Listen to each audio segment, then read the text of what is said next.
Em nome do Pai, e do Filho, e do Espírito Santo. Amém. Inspirai, ó Senhor, as nossas ações e ajudai-nos a realizá-las, para que em vós comece e para vós termine tudo aquilo que fizermos, por Cristo, Senhor nosso. Amém. Santa Maria, Mãe de Deus, rogai por nós. Em nome do Pai, do Filho e do Espírito Santo. Amém. Uma boa noite a todos, uma alegria estarmos juntos agora com o novo Papa, nosso Papa Francisco. E eu gostaria que a aula de hoje, nós não temos muita pressa de acabar, vamos dar quantos intervalos forem necessários, porque eu gostaria realmente de tratar esse tema de uma forma bastante completa. Na aula de hoje eu gostaria que vocês hoje realmente entrassem nesta aula com uma disposição de direção espiritual.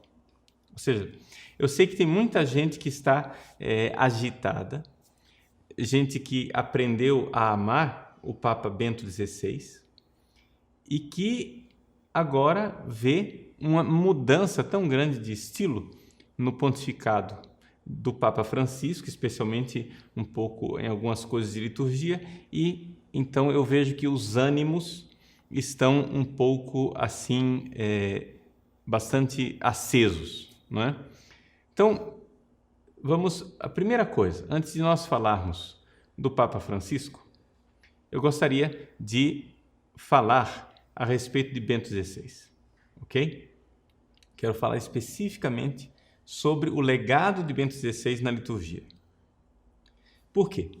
Porque nós vemos que o Papa Francisco tem uma visão litúrgica um pouco diferente daquilo que Bento XVI fazia. A gente já vê claramente na forma de ele celebrar missa e na forma como ele mesmo se porta, as suas vestes, etc., que talvez ele tenha uma visão bem diferente da liturgia. E as pessoas ficam preocupadas com isso. Então, o que fazer? Bom, a primeira coisa, será que nós entendemos realmente Bento XVI? Então, vamos entender Bento XVI. Essa é a primeira coisa. Precisamos primeiro avaliar e enxergar bem o pontificado de Bento XVI. Eu tenho aqui o volume da Opera Omnia de Bento XVI, dedicado à teologia da liturgia. Está sendo publicado, as obras completas de Bento XVI, e o primeiro volume que ele fez questão de publicar foi a respeito da liturgia. Então está tudo aqui, as principais obras dele sobre a liturgia num volume. E por que o primeiro volume? Bom, o primeiro volume porque, veja só, palavras do próprio Papa Bento XVI escrevendo o prefácio, ao volume inicial dos meus escritos. Esse é o título. Prefazione al volume iniziale dei miei scritti. Prefácio ao volume inicial dos meus escritos. Então, é o volume que começa os escritos de Bento XVI sobre liturgia. Escolha dele. E por que ele fez o primeiro volume sobre a liturgia? Ele mesmo diz, página 6 da edição italiana: a liturgia da Igreja foi para mim, desde a minha infância, a realidade central da minha vida. Então, aqui é o Papa em 2008 dizendo isto. A liturgia é a realidade central da vida dele. Depois, na contracapa aqui, uma outra frase dele que foi colocada: na relação com a liturgia se decide o destino da fé e da Igreja. Joseph Ratzinger.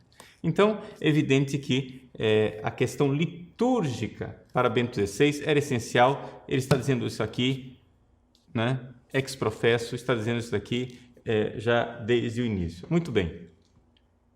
Mas, que curioso, se a liturgia era o principal de Bento XVI, como é que ele conclui os seus, vamos arredondar, 8 anos de pontificado sem ter legislado praticamente nada. Ele nada legislou, ele não escreveu uma linha a respeito de normas litúrgicas enquanto Papa.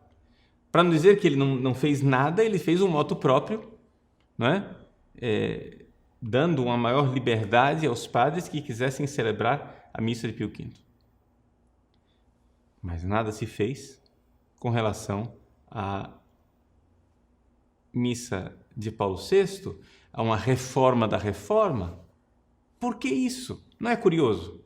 Então, vejam, ele está dizendo que é a coisa mais importante da vida dele. Ele encerra o pontificado e nada fez. Aqui nós temos que nos inclinar diante da sabedoria de Bento XVI. Por quê?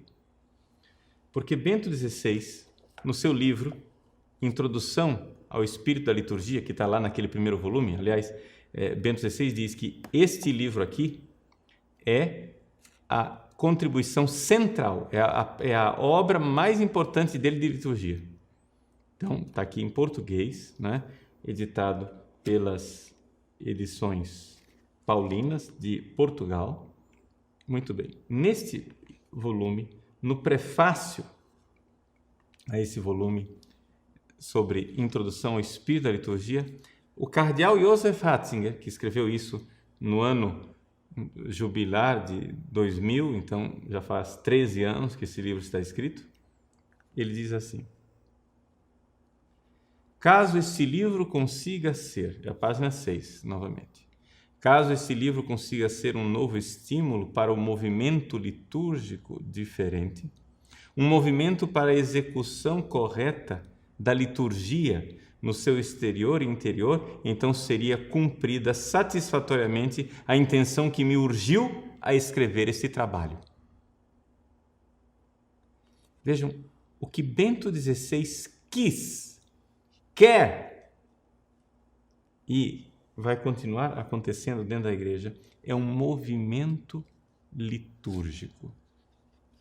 É aqui que está a coisa, e as pessoas estão exasperadas, a meu ver, inutilmente.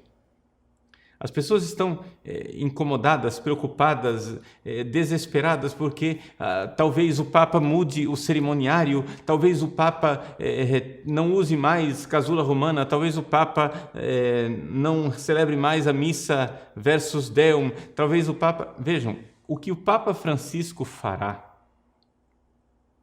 isto é uma coisa que nós veremos.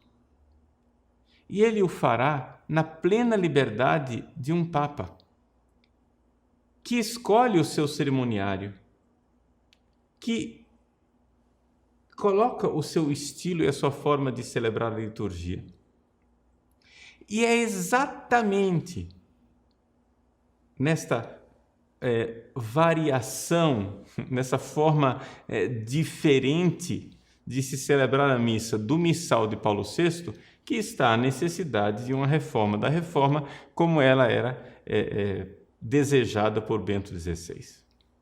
Não é? Ou seja, o missal de Paulo VI, ele permite, as normas litúrgicas atuais permitem variações. Não é? Aliás, para ser bem honesto, nós temos que dizer também que o antigo missal também permitia algumas variações. Não é? Não era, ou seja, claro que permitia muito menos do que esse. Talvez, assim, enormemente menos do que esse. Mas o missal de Paulo VI, ele exatamente está aqui uma certa crítica ao missal de Paulo VI, é que ele deixa uma excessiva liberdade ao celebrante. Muito bem, mas o que é que há de anormal ou diferente na missa celebrada pelo Papa Francisco? É a missa que 99,9% dos bispos do mundo inteiro celebra, quando celebra bem celebrado, se não celebra errado. Então, vejam, Bento XVI iniciou um movimento litúrgico. E esse movimento litúrgico continuará. Continuará. Porque continuará em mim, em você e em tantas pessoas. E esse movimento litúrgico dará seu fruto no futuro, nós não sabemos quando, mas é exatamente assim que funciona a igreja. Por quê? Porque imaginem o contrário, imaginem que de repente, vamos fazer um exercício assim, de imaginação. Imaginem que Bento XVI tivesse feito um decreto simples, do tipo: todos os padres e bispos do mundo inteiro deverão pronunciar as palavras da consagração em latim. E assim pronto, está resolvido o problema do por muitos ou por todos, etc. Pronuncie-se as palavras, o que seria uma mudança, digamos assim, pequena, diante das necessidades da reforma, né? Vocês têm alguma dúvida de que seria um terremoto que iria abalar o mundo inteiro? Imaginem quantos fiéis, atenção, eu não estou falando nem de padres e nem de bispos, quantos fiéis ficariam escandalizados de o Papa exigir que as palavras da consagração voltassem para o latim. Isso é real? Porque as pessoas não estão preparadas para isso. É necessário um movimento que prepare para isto. Então, existe uma pedagogia de Bento XVI, uma sabedoria de Bento XVI. Porque vocês têm que lembrar o seguinte: a igreja é para salvar almas. Agora imaginem pessoas escandalizadas. O Papa decreta que a oração eucarística tem que ser em latim. Pessoas escandalizadas, quantas pessoas se afastariam da igreja, deixariam de ir à missa, ficariam escandalizadas, etc., por causa dessa mudança brusca? Por quê? Porque exatamente não houve uma preparação. Você compreende? O que acontece é o seguinte, gente: nós fomos longe demais liturgicamente. Nós estamos já há duas gerações, numa mentalidade litúrgica basicamente revolucionária. Então, o que acontece? Bento XVI iniciou o movimento. O movimento vai ter que ir para frente. E ele vai continuar. Mas não é o pontificado Bento XVI que iria resolver as coisas, não é?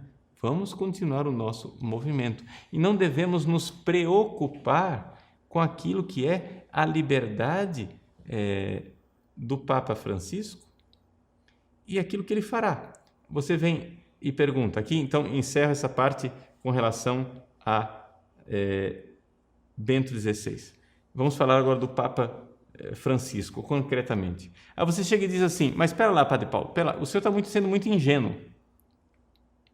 Veja que nós estamos lendo na internet tal informação que o cardeal Bergoglio era assim, assim, assim, assim, assim, e aí pronto, toda a pletora de fatos ou boatos da internet. Porque não vamos também ser ingênuos de achar que tudo que vocês acharam aí nas pesquisas de internet, que tudo isso é fato, né? Porque nós não temos acesso suficiente a fontes primárias, não é? Bom, gente, vejam, sinceramente, eu acho que nós, para o nosso bem espiritual, nós precisamos parar de fazer arqueologia pontifícia. Ou seja, parem de fazer arqueologia do passado do cardeal Bergoglio e vamos começar a conhecer o Papa Francisco. Por várias razões. A primeira delas é que nós precisamos crer. Sim, crer. A eleição do cardeal Jorge Mário Bergoglio nos surpreendeu a todos, claro. Mas uma vez que ele apareceu na sacada de São Pedro, nós precisamos ter fé e dizer: tu és Pedro. Tu és Pedro. Fé no invisível. fé na graça que ele recebeu ao ser eleito. Agora, vejam, para ninguém me acusar de ingenuidade, é evidente que um Papa que recebe a graça pode ou não colaborar com a graça. Pode ou não fazer as coisas bem feitas. Mas vamos ser objetivos. Todos os papas cometem erros. O Papa, ele é infalível só num pequeno aspecto muito específico, mas ele não tem infalibilidade pastoral, ele não tem infalibilidade de governo. Na questão pastoral e na questão de governo, ele deve contar com a graça de Estado e ser dócil a ela, e serão as suas virtudes humanas que irão possibilitar que esta graça de Estado, não é, haja ou não. Porque ele pode... Deus opera e o homem coopera. Ou então Deus opera e o homem resiste. Então, vamos entender muito claramente quais são os passos espirituais que nós precisamos dar. É por isso que eu falei no início desse programa que nós precisamos fazer esse programa Direção Espiritual. Quais são os passos espirituais que nós precisamos dar com relação ao Papa Francisco? Primeiro, crer. Crer. Segunda coisa, nós temos que baixar o escudo, baixar as armas para realmente ouvir o que Deus pode estar falando através deste homem, mas nós, nos nossos ouvidos moucos, armados que estamos, não estamos ouvindo. Vamos ouvir um conselho que Bento XVI nos deu, primeiro volume do Jesus de Nazaré, de Bento XVI. Ele diz assim, no prefácio do primeiro volume, página 18, para quem tem edição brasileira, página 19. Ele diz assim, que não preciso certamente dizer que esse livro não é, de modo algum, um ato de magistério, mas unicamente a expressão de minha procura pessoal do rosto do Senhor.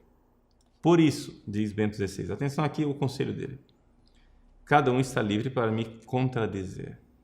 Peço apenas aos leitores um adiantamento de simpatia, sem o qual não há nenhuma compreensão. Eu fui buscar no original alemão um adiantamento, Vorschuss an Sympathie. A ideia é mesmo de um adiantamento de dinheiro, você, né, dá um sinal daquela compra, né, um adiantamento de simpatia. Ohne den es kein Verstehen gibt, sem o qual não há compreensão, não há acordo. Nós não vamos entrar no acordo. Então, o que é que eu estou querendo dizer aqui? E Bento XVI disse nesse livro, gente, se nós vamos ouvir uma pessoa, né, a não ser que seja realmente um cara que seja desonesto, imoral, completamente fora, se nós vamos ouvir uma pessoa, nós temos que, em primeiro lugar, levá-lo a sério e ter uma benevolência inicial, uma simpatia inicial, sem a qual não vai ter acordo. Se nós vamos ficar crispados, se nós vamos ficar a todo momento sobressaltados, nós não vamos conseguir ouvir a contribuição do Papa Francisco. Por quê? Porque nós estamos fazendo arqueologia e vendo desenterrando todos os erros do passado. Pois bem, esqueçam o passado dele. Vamos ver o futuro que ele nos dará. E aí sim, a partir desse futuro, nós podemos sim avaliar, mas se nós já estamos condenando o homem antes dele abrir a boca, antes dele fazer alguma coisa, então, não vai haver modo, entende? Vejam, vamos ser bem específicos, para vocês entenderem o que eu estou querendo falar. Vamos olhar para Bento XVI. Então vejam, primeiro, alguém de vocês aí duvida que eu queira bem de coração a Bento XVI? Acho que ninguém, né? As pessoas que me acompanham ao longo desses anos sabem o quanto eu quero bem ao Papa Bento XVI. Pois bem, eu creio que ele foi sucessor de Pedro. Eu creio na graça que Deus deu a ele para cumprir seu ministério. E porque creio, surgiu em mim, segundo passo, esta benevolência, este amor, este afeto de filho para com pai. Mas isto absolutamente não me impede de ver, por exemplo, que existem muitas decisões ao longo do pontificado de Bento XVI com as quais eu tenho uma séria dificuldade de estar de acordo. Isso, compreende? Eu não externo isso para ninguém, eu não digo isso para as pessoas, mas eu sou capaz de fazer uma lista de decisões do Papa Bento XVI, inúmeras, não é uma nem duas, inúmeras decisões de Bento XVI, com as quais eu não estou inicialmente de acordo, mas porque eu creio, eu tenho que ter uma certa benevolência de tentar, pelo menos, ver o bem que dali brota. Por exemplo, só para dar um exemplo bem básico, assim, eu não posso dizer com toda sinceridade que estou plenamente de acordo com a renúncia de Bento XVI. Eu não posso dizer para vocês com toda sinceridade do meu coração que bom que Bento XVI renunciou. Não. Isso foi uma decisão dolorosa que eu recebi com grande dor no meu coração, mas exatamente porque eu creio nele, na assistência do Espírito Santo, eu tento compreender a ação de Deus nessa decisão dele. Aí você vem dizer, mas padre, eu posso estar em desacordo com um Papa? Posso. O que eu não posso é desobedecer. Compreende? O que eu não posso é desobedecer. Naquilo que o Papa está realmente mandando, para eu desobedecer um Papa, eu preciso ter razões muito, muito, muito sérias. Muito sérias. Não é qualquer desacordozinho, não. Então, eu posso estar em desacordo e obedecer. É que as pessoas, nós perdemos um pouco a noção daquilo que é obediência católica, obediência cristã. Gente, a obediência serve quando a gente não está de acordo. Porque do que adianta só obedecer quando eu concordo? A obediência serve exatamente quando eu não concordo. Então, para desobedecer ao meu superior, eu preciso estar seriamente convencido de que convém antes obedecer a Deus do que aos homens. Como disse Gamaliel, né? Como disse São Pedro, né? Diante de Gamaliel e dos fariseus. Bom, eu tenho aqui o quê? Eu tenho a dificuldade do nosso dia a dia. Então, assim como eu, porque creio, porque quero bem, porque amo, aceitei várias decisões sofridas de Bento XVI, eu posso aceitar decisões sofridas do Papa Francisco e tentar, com sinceridade, ver a bondade de Deus naquilo que ele está me dizendo. Vou dar um exemplo bem claro, assim, para falar bem concretamente do Papa Francisco. Por exemplo, a simplicidade dos paramentos litúrgicos. Todo mundo está vendo, não é? Hoje de manhã o Papa fez a sua missa inaugural com aqueles paramentos despojados, não é?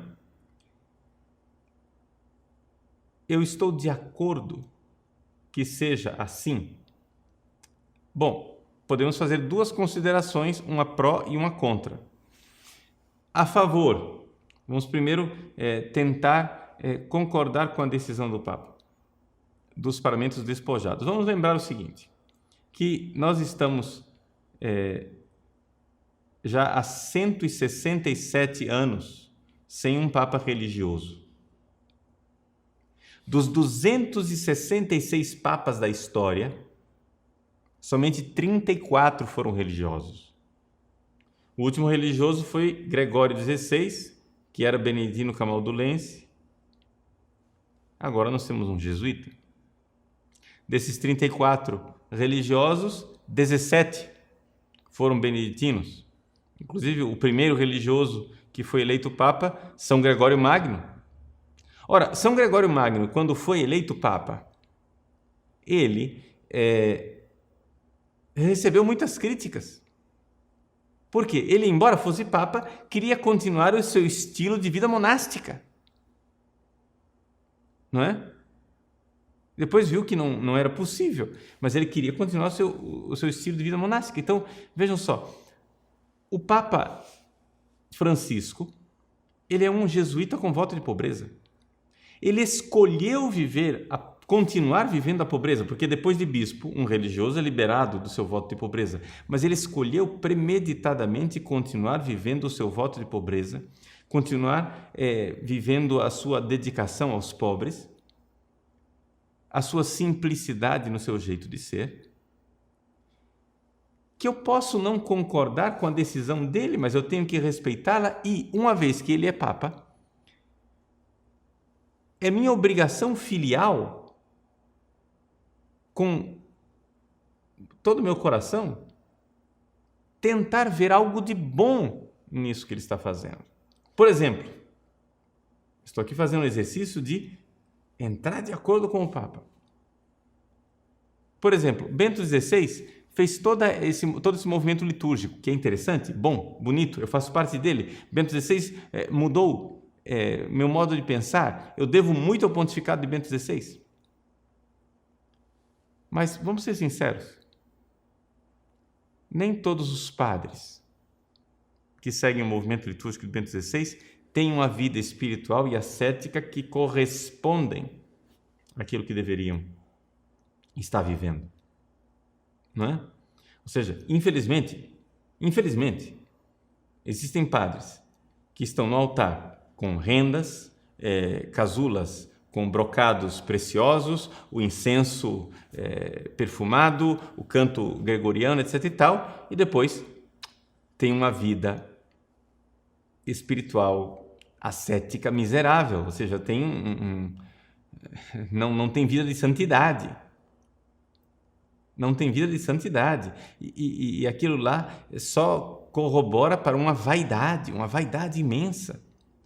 Vai me dizer que para estes padres não faz bem esse testemunho desconcertante de Papa Francisco?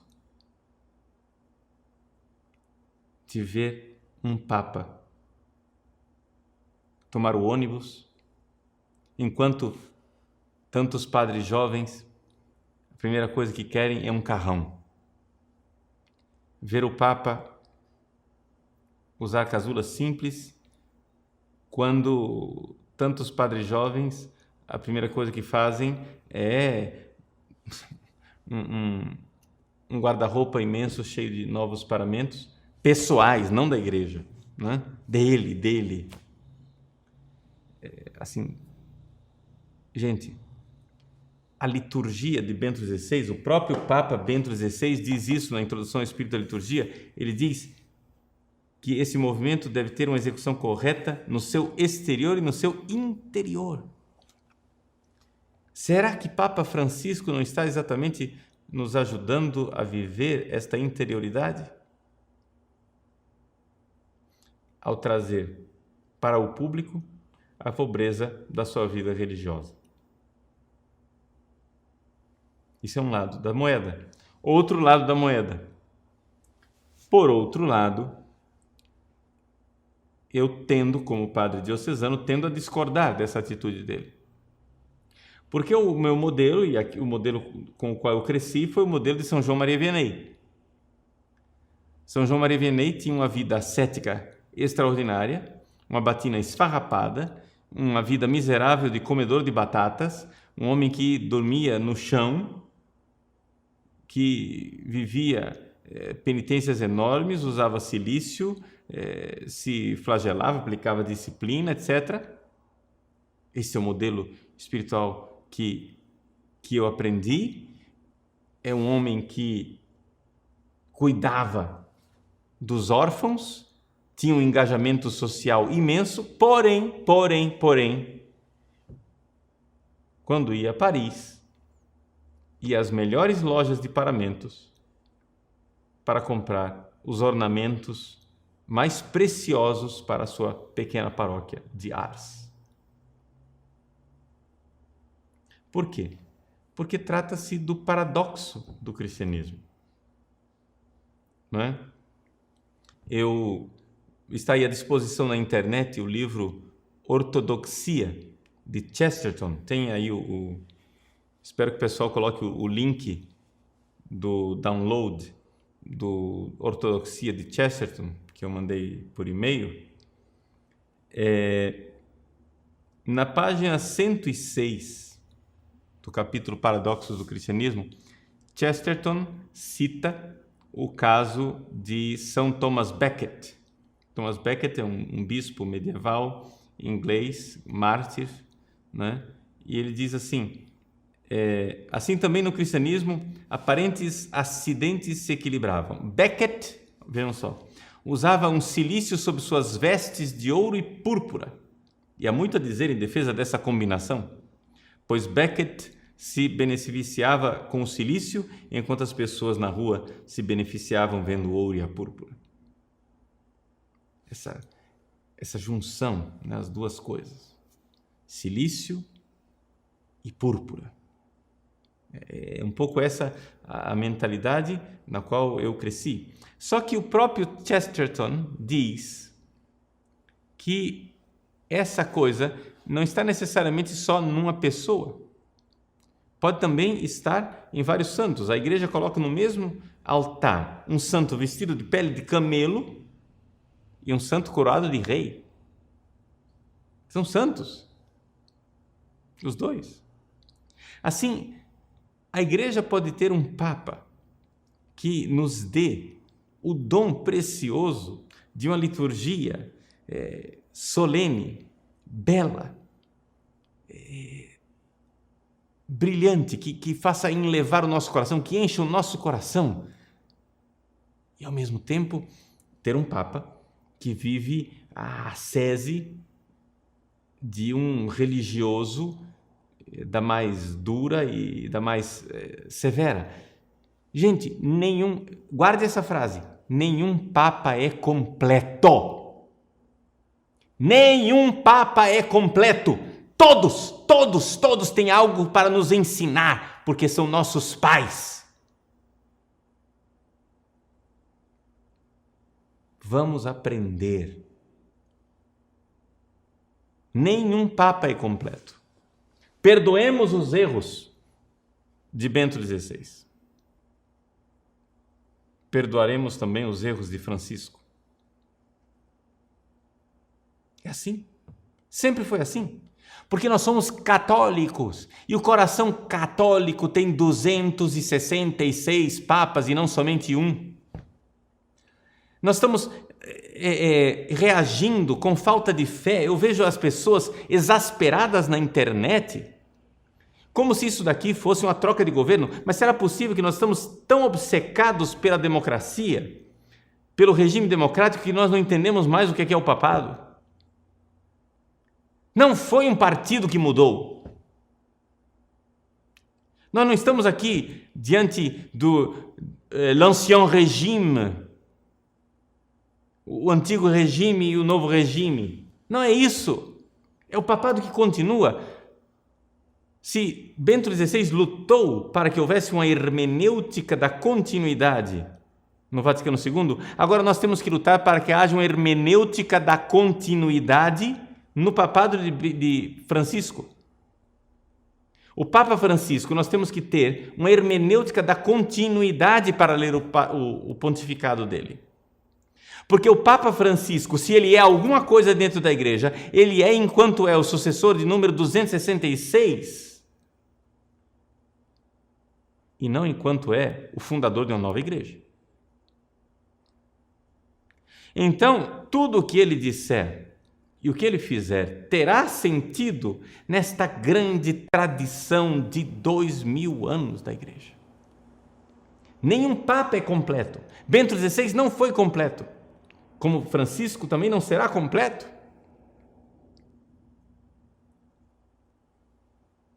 Mas o coração católico acolhe a riqueza dos dois.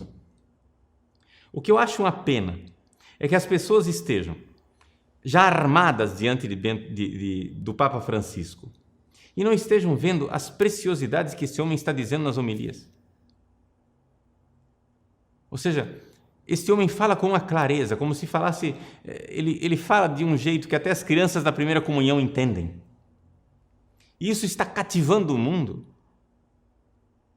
Isso está cativando o mundo. As pessoas estão se desarmando diante dele.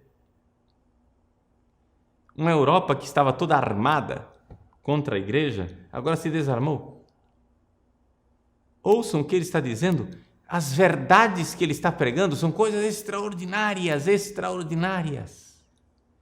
A verdade, o amor à pobreza, o amor ao despojamento. Você vai dizer, mas padre, o pessoal da teologia da libertação vai se aproveitar disso. Bom, meu irmão, isso daí já é a hermenêutica da descontinuidade. Como se aproveitaram do Vaticano II, vão se aproveitar de Francisco. Mas como é que eu posso saber que esta é a intenção do Papa? Meu irmão, aí você está querendo demais. Eu também não estou exigindo isso de você. Eu estou simplesmente dizendo o seguinte: primeiro passo, creia. Segundo passo, tenha uma simpatia, tenha uma antecipação, né, de simpatia, como diz Bento XVI. Ou seja, tenha uma benevolência, sem a qual não é possível você nem sequer ouvir o Papa Francisco. Então, seja benévolo, ouça o homem, leve-o a sério, antes de julgá-lo. Procure aprender algo que Deus queira estar ensinando a você através desse papado. E vamos ver, porque o papado só começou, o pontificado dele só começou, e o pontificado de Papa Francisco vai realmente mostrar a que veio quando ele começar a governar. Mas já tem gente sofrendo antes dele fazer um ato de governo sequer.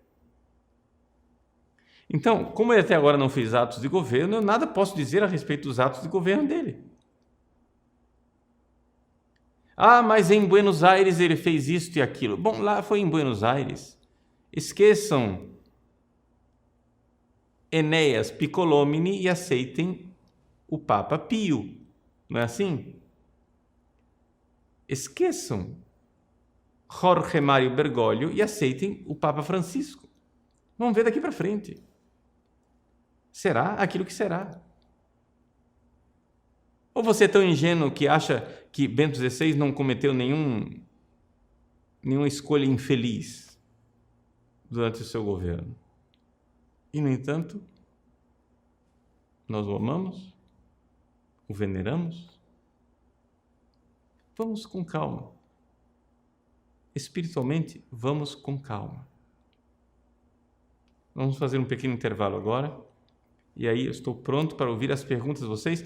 Podem fazer todas as perguntas sinceras, que quiserem. Estou aqui disposto a responder tudo. E não temos pressa para acabar hoje. Se precisar fazer mais um intervalo, a gente faz mais um intervalo. Tá bom? Então, vamos tirar a limpo as dúvidas espirituais que vocês têm a respeito da situação toda. Deus abençoe vocês. Até daqui a pouco.